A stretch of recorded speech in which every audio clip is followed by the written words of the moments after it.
Comissions Obreres i UGT s'han mobilitzat a diferents punts de Catalunya al llarg del matí per reivindicar uns salaris dignes i la recuperació dels drets socials. A Girona, el sindicat UGT ha estat repartint fulletons per mobilitzar els ciutadans en aquesta lluita, assegurant que, tot i el creixement econòmic que marquen les xifres, un de cada 4 gironins està en risc d'exclusió social.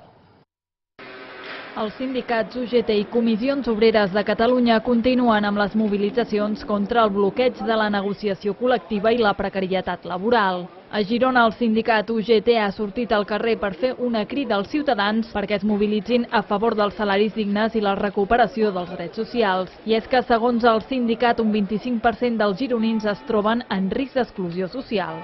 La situació continua malament. Continua bé a nivell de dades, de resultats de comptes de beneficis empresarials, però no arriba a treballadors, no arriba al carrer. Penseu que una de cada 4 persones que estan passant per aquí, per al Pont de Pedra, estan en risc d'exclusió social. Això és molt greu i aquesta és una dada real.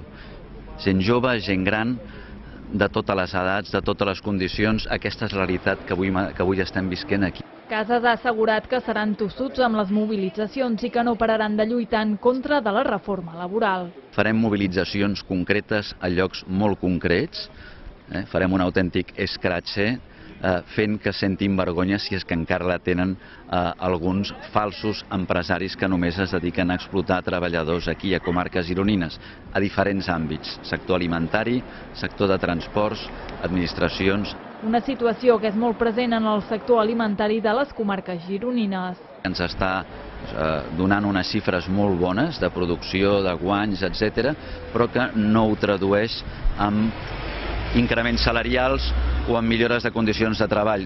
Tot el contrari, són empreses que tenien 200 treballadors en plantilla i que en aquest moment en tenen 60.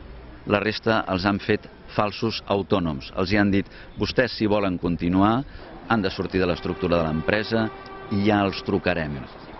Al llarg del matí hi ha hagut mobilitzacions a diferents punts de Catalunya i a la 1 del migdia ha tingut lloc la concentració final davant de la seu de la patronal Foment de Treball a Barcelona.